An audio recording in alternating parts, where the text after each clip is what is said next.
بسم اللہ الرحمن الرحیم نحمدہ و نصلی علی رسولہ الکریم اما بعد۔ دوستو عزیزو، انسان ذرا غور کرے اس بات پر کہ ہم کو سب سے زیادہ کوئی جو ہے خیر خواہی اور نصیحت اور ہمارے لیے جو کوئی کر سکتا ہے تو ماں ہے۔ ماں جو ہے ہر بچے کے لیے نصیحت اور خیر خواہی ہی کر سکتی ہے، اس کے علاوہ کچھ نہیں، اس کی ہر بات میں خیر خواہی ہوگی۔ اب 70 ماؤں سے زیادہ پیار کرنے والا خدا ہے، تو خدا نے جو کچھ بھی کر رہا ہے، انسان کو کہہ رہا ہے، وہ ہمارے لیے بھلائی ہی بھلائی ہے۔ اور 70 ماؤں سے زیادہ پیار کرنے والی چیز جب کوئی چیز سے منع کر رہی ہے تو ہمارے لیے اس میں نقصان ہی نقصان ہے، تو ہم کو اس سے بچنا چاہیے۔ ہم کو جو چیزیں بھی آ رہی ہیں، ہم کو پریشانیاں ہیں، کبھی خوشی ہے کبھی غمی ہے، سب میں اللہ کی جو اللہ نے کیا حکم دیا ہے، اللہ تعالیٰ کیا کہہ رہے ہیں، اس وقت ہم کو کیسا رہنا ہے، اسی میں رہنا ہے، اس سے بڑھ کر کے اور اس سے ہٹ کر کے اپنی زندگی گزارے گا، پریشانی میں رہے گا۔ کیونکہ اللہ تعالیٰ کس کو نے آزمایا؟ سب کو آزمایا، نبیوں کو آزمایا۔ کوئی نبی ایسا نہیں جس میں آزمائش نہ کی گئی ہو، کوئی نبی ایسا نہیں جس میں پریشانیاں نہ آئی ہوں، کوئی ایسا نہیں ہے۔ سارے انبیاء کے حالات کو دیکھیں تو ان کو ضرور پریشانیاں آئی ہیں، غم آیا ہے۔ اور اللہ تعالیٰ فرماتے ہیں کہ دنیا کس کے لیے سجائی گئی؟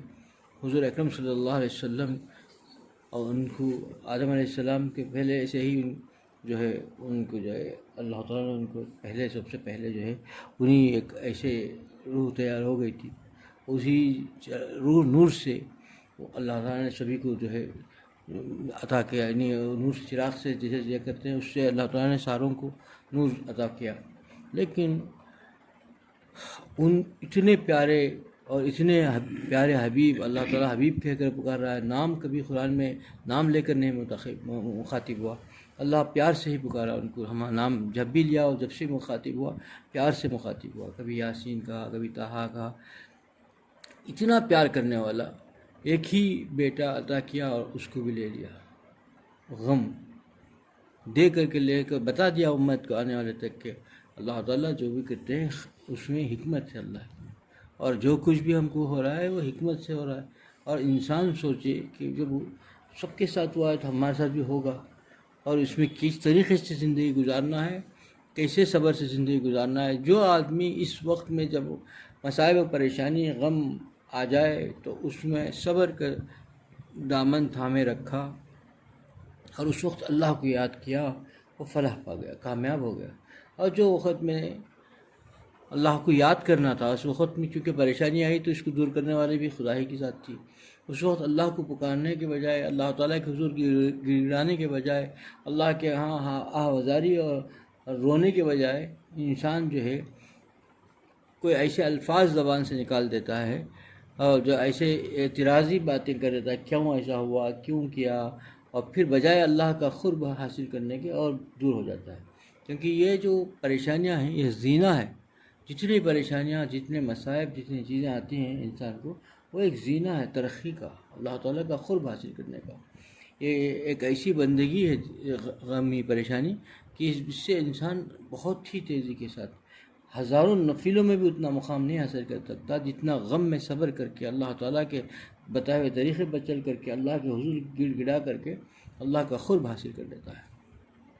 اتنی تیزی سے ہزاروں نفلوں پڑھ کے بھی پہنچ نہیں سکتا انسان، کوئی ایسی عبادت اتنی نہیں جتنی تیزی سے اللہ کا قریب ہو سکتا ہے، اللہ کا مقرب بن سکتا ہے، اللہ کا پیارا بن سکتا ہے، جتنا کسی پریشانی میں انسان اللہ کا بن سکتا ہے۔ لیکن انسان اسی وقت میں نفس و شیطان کے مکر میں آ کر کے ایسے باتیں کر دیتا ہے، ایسے الفاظ زبان سے آ جاتے ہیں، پھر بجائے اللہ کا قرب حاصل کرنے کے اور دور ہو جاتا ہے، بلکہ بدبختی ہو جاتی ہے۔ وہ نیک بخت انسان وہی ہے جو اس وقت صبر کرے گا۔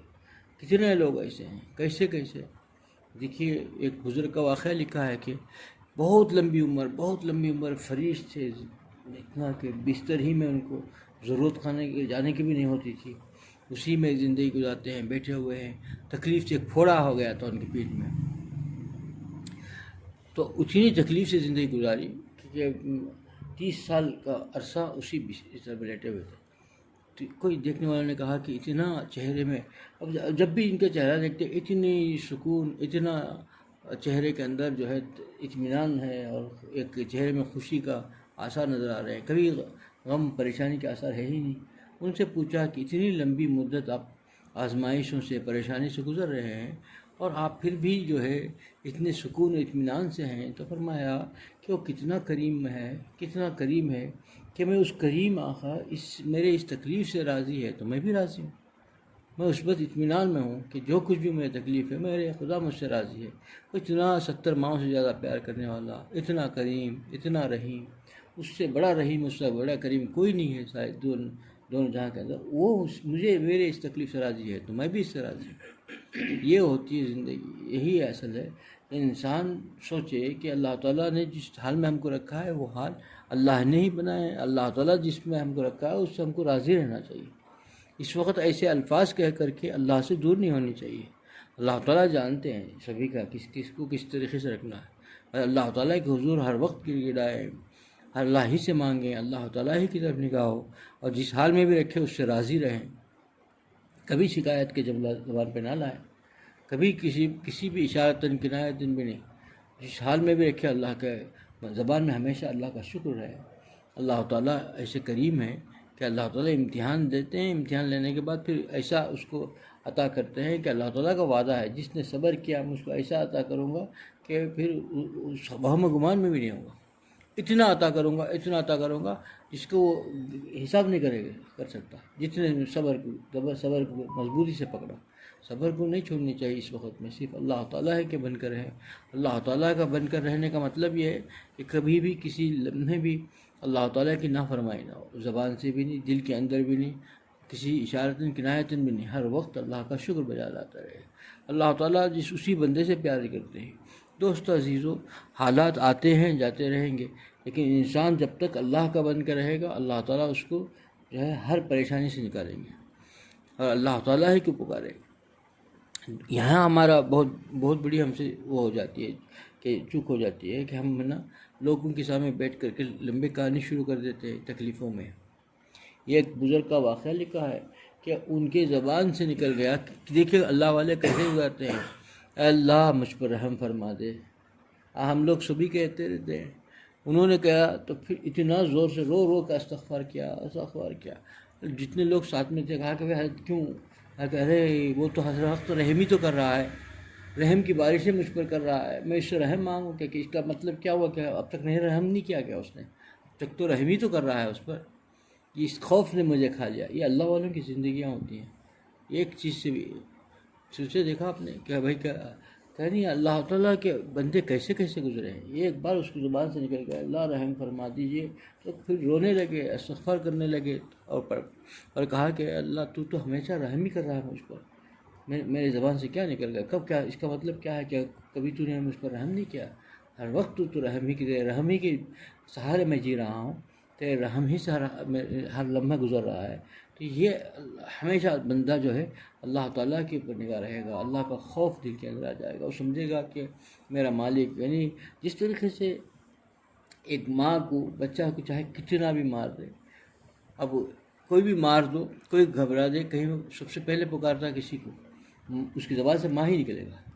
آپ دیکھیے کہیں بھی رہے گا وہ ماں کے سامنے نہیں، دور بھی ہوگا، بچے کو مارو سب سے پہلے ماں کو پکارے گا، کیونکہ وہ سمجھتا ہے کہ وہی ایک ایسی جگہ ہے میرے لیے سہارا ہے جہاں پر میں اس سے بچ سکتا ہوں، میرا لیے آسرا ہے۔ تو بندہ جو ہوتا ہے اللہ کا، تو کہیں بھی وہ کبھی غموں صرف اللہ یاد آئے گا، دوسری طرف نہیں جائے گا۔ انسان جتنا اللہ کا بن کر رہے گا اللہ تعالیٰ اس بندے کے لیے ترقیات کا راستہ کھول دیں گے۔ اللہ یہ آزمائشیں ہیں انسان کے لیے، اور ہم میں سے ہر آدمی غور کرے کہ اللہ کا بننے کے لیے ہم لوگ کتنا جستجو کر رہے ہیں، کتنی فکر میں ہیں کہ ہر وقت اللہ تعالیٰ ہی کے طرف ذہن جائے، ہر حال میں، ہر پریشانیوں کے اندر، ہر امتحان کے اندر، چونکہ امتحان گاہ ہے، کسی آزما رہے ہیں خدا، تو آزما رہے ہیں تو پھر امتحان میں کامیابی کیسے ہوگی؟ اس میں کامیابی اسی میں ہوگی کہ اللہ تعالیٰ کے سوا کسی چیز پر ہماری نگاہ نہ جائے، ہر وقت اللہ سے مانگے، تدبیر جتنی ہے کرنی ہے اتنی کرنی ہے، باقی سب اللہ پر ہی، تدبیر پر یقین نہ ہو جائے، تدبیر سے منع نہیں ہے، تدبیر پر ٹیکا نہ ہو، تدبیر پر یقین نہ ہو، تدبیر کرنے تک کا جتنا حکم ہے تدبیر کر دیا، لیکن یقین تو صرف خدا کے ذات سے ہو کہ خدا نے کے فضل سے ہی ہوگا میرا کام. بس میں نے کوشش کر دی، جہاں ہوگا جب ہوگا کیسا ہوگا یہ تو خدا جانے گا، خدا ہی کے فضل سے ہوگا. بس اس کی طرف توجہ کرے گا، انسان عافیت کی زندگی گزارے گا. کبھی پریشانی نہیں آئے گی، نہ مالی اعتبار سے آئے گی، نہ صحت کے اعتبار سے آئے گی، نہ کسی قسم کے غم آئے گا، کیونکہ اللہ تعالیٰ اسے خوش رکھے گا. کیونکہ اللہ تعالیٰ کو سمجھ کے رہتا ہے کہ میرا خدا مجھ پر رحیم آقا، مجھ پر رحم کر نگاہ کر کے، کریم آقا، کرم کا فرمانے والا مجھ پر خاص شفقت فرما رہا ہے. تو پھر اس پر ایک تو اس کو پریشانی نہیں آئے گی. خدا خود بولتے ہیں کہ اس بندے کو میں زیادہ آزمائش میں بھی نہیں رکھتا جو میرے پر توکل کر کے کامل یقین کے ساتھ رہا ہو، اس کو میں زیادہ آزمائش میں بھی نہیں رکھتا. آزمائشیں آتی ہیں لیکن اطمینان ایسا دے دیتا ہے کہ وہ اطمینان میں محسوس ہی نہیں ہوتا کہ اسے کچھ آزمائش سے گزر رہا ہے، اتنا سکون عطا کر دیتا ہے. دوستو عزیزو، ہم جتنا بھی کوشش کر رہے ہیں ایک ہی چیز پر ہو کہ خدا راضی ہو جائے. اسی کے لیے جتنی تدبیریں ہیں، خانقاہیں ہیں، اللہ والوں کے پاس جانا ہے، یہ سبھی کی چیزیں کا ایک ہی مقصد ہے کہ خدا مل جائے اور خدا راضی ہو جائے. ہماری زندگیوں میں صرف اور صرف خدا پر علاوہ کسی چیز پر نگاہ نہ ہو اور اللہ ہی کو سب کچھ سمجھے. اس کے علاوہ اگر انسان دوسری چیزوں کا خیال رکھا اور دوسری چیزوں پر چلے گیا تو پھر پریشانیوں اور آزمائشوں میں آ جائے گا. اور جتنی پریشانیوں کا حل ایک ہی جگہ ہے، صرف ایک ہی جگہ سے ہو سکتا ہے، وہ ہے خدا کا در. اور خدا کے در کے علاوہ کہیں جائے گا پریشانی میں رہے گا، کیونکہ ایک ہی وہ در ہے جس سے اللہ تعالیٰ اپنے فضل سے کسی کو بھی اپنی پریشانیوں سے نکال سکتا ہے. دنیا کا کوئی بھی فرد ہو، چھوٹا ہو یا بڑا، ادنا ہو بڑا، ہر انسان، ہر جاندار، چاہے اس جاندار میں سب آ گئے، سبھی کے لیے ایک ہی حکم ہے. اب دیکھیے اس میں تعجب اس وجہ سے ہوتا ہے کہ جو انسان جتنے دوسرے ہیں، یعنی مسلمانوں کے علاوہ، یہ دنیا کے آسائش، آرائش جو سبھی کو اسی میں جو ہے راحت سمجھتے ہیں، عافیت سمجھتے ہیں، خوشی سمجھتے ہیں. لیکن مسلمان ہو کر کے انہی کے طریقے کو اپنانا، انہی میں اپنے آپ کو آسائش، آرائش، جو ہے سکون محسوس کرنا، سوچنا، کتنی بڑی بدبختی کی بات ہے. کیونکہ مسلمان کے لیے زیبا نہیں ہے، کلمہ گو کے لیے زیبا نہیں ہے. کلمہ گو جو ہے وہ جانتا ہے کہ اس میں میں نے خدا کے رب کی خوشی میں میری سکون ہے، خدا کی خوشی میں میرے لیے راحت ہے. خدا جس راستے سے خوش ہے اس راستے پر چل کر میں بھی خوشی سے رہ سکتا ہوں، اطمینان سے رہ سکتا ہوں. یہ سوچنا چاہیے. یہ جو دوسرے لوگ سوچتے ہیں تو سوچ لیں، ان کا صحن، ان کو چونکہ ان کو اللہ نے ایمان کی دولت سے نہیں دیا، عطا نہیں کیا، ایمان کی دولت نہیں ملی ہے، وہ لوگ سوچتے ہیں. لیکن ہم بھی انہی کے خیال میں، انہی کی طریقے سے سوچیں گے تو بہت بڑی بدبختی ہوگی، بہت بڑی بدبختی ہوگی. دوستو، ہمیں ہر آدمی غور کرے کہ ہمارا دل کیا کہتا ہے، ہمارا سوچ کیا ہے. دل اور سوچ صرف خدا کے اوپر ہے، خدا کی ذات پر ہماری نگاہ ہے، کسی چیز پر نہیں ہے، خدا ہی پر سوچ رہے ہیں تو الحمدللہ اللہ کا شکر سمجھ لیجیے. اگر ایسا نہیں ہے جیسا دوسرے لوگ سوچتے ہیں، دوسرے بھائی سوچتے ہیں جن کو ایمان کی دولت نہیں ملی ہے، وہ جو سوچتے ہیں ویسا ہی ہماری بھی سوچ ہے، تو بہت بڑے خطرے میں ہیں ہم لوگ. کیونکہ ان سے زیادہ خطرہ ہم پر ہے. اس لیے کہ ہم اللہ کے نام لیوا ہو کر کے، کلمہ گو ہو کر کے پھر وہ سوچ رکھیں، یہ بہت بڑی بدبختی ہے. ان سے زیادہ بدبخت ہم لوگ ہوں گے، ان سے زیادہ بدبخت کہلائیں گے. اس لیے کہ ہم کو تو اللہ نے دیا ہے، ایمان کی دولت دی ہے، ایمان کی شہادت نصیب کی ہے. اس سے خود خدا نے جب یہ چیز دی ہے تو ہماری سوچ بھی وہی ہونا چاہیے. خدا چاہتا ہے اس پر ہم اپنے آپ کو مر مٹنا چاہیے. حضور اکرم صلی اللہ علیہ وسلم نے فرمایا کہ بھئی میں دل چاہتا ہے کہ یعنی دل بدن کے اندر جتنے روح ہیں اتنی مرتبہ میں اللہ کی راہ میں شہید ہو جاؤں، پھر میں زندہ ہو جاؤں، پھر شہید ہو جاؤں، پھر زندہ ہو جاؤں، پھر شہید ہو جاؤں. یہ تمنا کیوں؟ یہ تمنا کی کہ یہ اللہ کی راہ ہی ایسی پیاری راہ ہے. اللہ کو خوشی جس میں ہوتی ہے وہ چیز ہی ایسی چیز ہے کہ جو خدا پر فدا ہو گیا نا، خدا جس چیز سے خوش ہوگا اس پر بھی فدا رہے گا. وہی اس کی تمنا ہوگی، وہی اس کی آرزو ہوگی، اسی کو چاہنا چاہیے. باقی کا سب چیز دیکھیے، ایک آدمی خدا کو راضی کرنے کی فکر کرے، اللہ کو راضی کرنے کی فکر کرے، کیا خدا اس کو پریشان رکھے گا؟ جتنی ہمارے پریشانیاں ہیں اس کو دور کرنے کا لیے وہ کافی ہے، وہ کفیل ہے، وہ بس ہے. ہماری جتنی پریشانیاں وہ جانتا ہے، ہم کہنے کی ضرورت نہیں. خدا کو راضی کرنے کی فکر کرو، ہماری جتنے پریشانیوں میں ہم مبتلا ہیں وہ اللہ تعالیٰ اس پریشانیوں سے ہم کو نکالے گا. اسی کو سمجھ جائے کوئی ہمیں سے ہر آدمی تو فلاح پا لے گا۔ اللہ مجھے بھی اس پر عمل کی توفیق عطا فرمائے، آپ لوگوں میں سے عمل کی توفیق عطا فرمائے۔ وآخر دعوانا الحمد للہ رب العالمین۔